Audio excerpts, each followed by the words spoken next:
Assalamualaikum warahmatullahi wabarakatuh. Perkenalkan, nama saya Ririang Nainong dari Pendidikan Bahasa Inggris 3A Pagi, dan dalam video ini saya akan menjelaskan tentang kurikulum.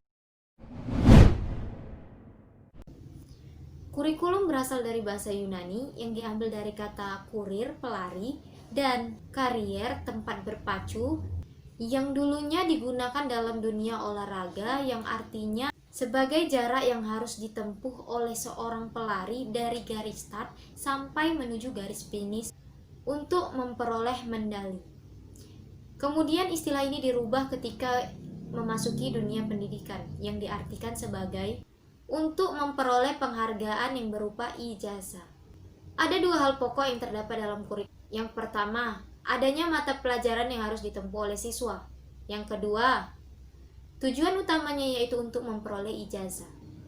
Menurut Undang-Undang Nomor 20 Tahun 2003 tentang Sistem Pendidikan, kurikulum adalah seperangkat rencana dan pengaturan mengenai isi dan bahan pelajaran serta cara yang digunakan sebagai pedoman penyelenggaraan kegiatan belajar mengajar.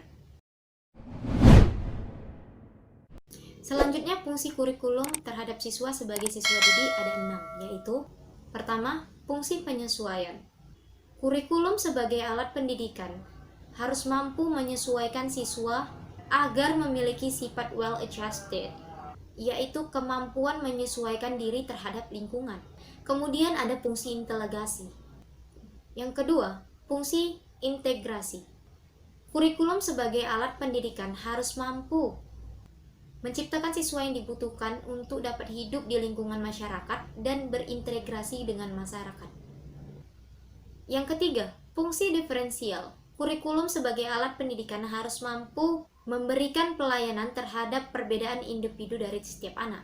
Setiap siswa memiliki perbedaan fisik maupun psikis yang harus dihargai dan dilayani dengan baik. Kemudian, fungsi persiapan.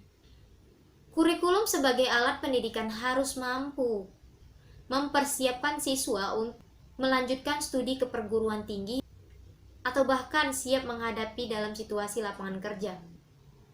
Fungsi pemilihan. Kurikulum sebagai alat pendidikan harus mampu memberikan pilihan kepada siswa untuk memilih jurusan atau program studi apa yang diminati oleh siswa tersebut. Kemudian ada fungsi diagnostik. Kurikulum sebagai alat pendidikan harus mampu membuat siswa memahami dan menerima kelebihan dan kekurangan yang ada pada setiap diri siswa, sehingga siswa mampu mengembangkan sendiri potensi yang dimilikinya dan memperbaiki kelemahannya. Kurikulum tidak hanya berfungsi bagi siswa, tetapi juga bagi guru, kepala sekolah, orang tua, serta masyarakat. Bagi guru sendiri, kurikulum berfungsi sebagai pedoman dalam melaksanakan proses pembelajaran. Bagi kepala sekolah atau pengawas, kurikulum berfungsi sebagai pedoman dalam melaksanakan supervisi atau pengawasan. Bagi orang tua, kurikulum berfungsi sebagai pedoman dalam membimbing anaknya belajar di rumah. Bagi masyarakat, kurikulum berfungsi sebagai pedoman untuk memberi bantuan dari terselenggaranya proses pendidikan. Jika ditinjau dari konsep dan pelaksanaannya, ada 3 jenis kurikulum, yaitu kurikulum ideal, kurikulum aktual, dan kurikulum tersembunyi. Kurikulum ideal adalah kurikulum yang diharapkan dapat dilakukan dan berfungsi sebagai acuan atau pedoman bagi guru dalam proses belajar mengajar. Kurikulum ini termasuk kurikulum formal, contohnya KTSP, kurikulum 2004, kurikulum 2013, dan kurikulum revisi, serta masih banyak lagi kurikulum-kurikulum lainnya. Kurikulum aktual. Kurikulum aktual merupakan kurikulum nyata yang dapat dilaksanakan oleh guru sesuai dengan kondisi yang ada. Contohnya, proses pembelajaran antara guru dan siswa yang berlangsung di dalam kelas sesuai dengan rencana yang telah dibuat. Kemudian terdapat kurikulum tersembunyi. Kurikulum tersembunyi adalah kurikulum yang pada dasarnya tidak direncanakan. Contohnya ketika seorang guru memulai pelajaran dengan berdoa terlebih dahulu sebelum memulainya, itulah termasuk kurikulum tersembunyi karena tidak ada dalam rencana kurikulum. Kemudian kita lanjut ke peranan kurikulum. Ada 3 jenis peranan kurikulum. Yang pertama, peranan konservatif, di mana peranan kurikulum di sini sebagai sarana untuk menerapkan nilai-nilai warisan budaya yang masih relevan atau masih dianggap kuno oleh generasi muda. Disinilah peranan kurikulum sebagai sarana mentransmisikan nilai-nilai budaya yang dianggap relevan oleh generasi muda pada saat ini, sehingga generasi muda dapat melestarikan budaya tanpa terhalang oleh perkembangan zaman. Kemudian peranan kreatif. Pada era global saat ini, kita memasuki industri 4.0, di mana kita dituntut untuk berpikir kreatif dan inovatif. Disinilah peranan kurikulum untuk menggali potensi siswa sehingga kita dapat bersaing di dunia industri 4.0 dengan pemikiran-pemikiran yang kreatif. Sehingga kita mampu menghadapi perkembangan zaman. Selanjutnya ada peranan kritis dan evaluatif. Perubahan zaman mengharuskan kita untuk cepat tanggap dalam mengelola sesuatu. Di dalam kurikulum, terancang segala upaya untuk membentuk karakter siswa yang kritis dan evaluatif. Tujuannya adalah agar siswa dapat terjun ke dunia masyarakat dan mampu bersaing dengan baik.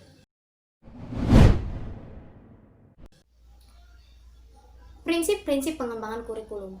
Ada 5 prinsip pengembangan kurikulum. Yang pertama, prinsip relevansi. Prinsip ini berkaitan dengan pengalaman-pengalaman yang ada terus dibuat ke dalam kurikulum sesuai dengan kebutuhan masyarakat. Kedua, prinsip fleksibilitas. Terkadang apa yang diharapkan kurikulum tidak sesuai dengan yang terjadi di masyarakat. Maka diciptakanlah kurikulum yang fleksibel atau lentur yang sesuai dengan kebutuhan yang ada. Yang ketiga, prinsip kontinuitas. Prinsip ini mengandung pengertian bahwa kesinambungan antara materi pelajaran pada berbagai jenjang dan jenis program pendidikan.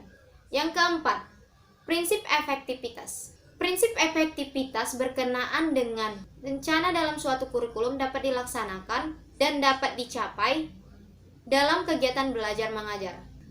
Yang kelima, prinsip efisiensi. Prinsip efisiensi ini berhubungan dengan perbandingan antara tenaga, waktu, dan biaya yang dikeluarkan dengan hasil yang diperoleh.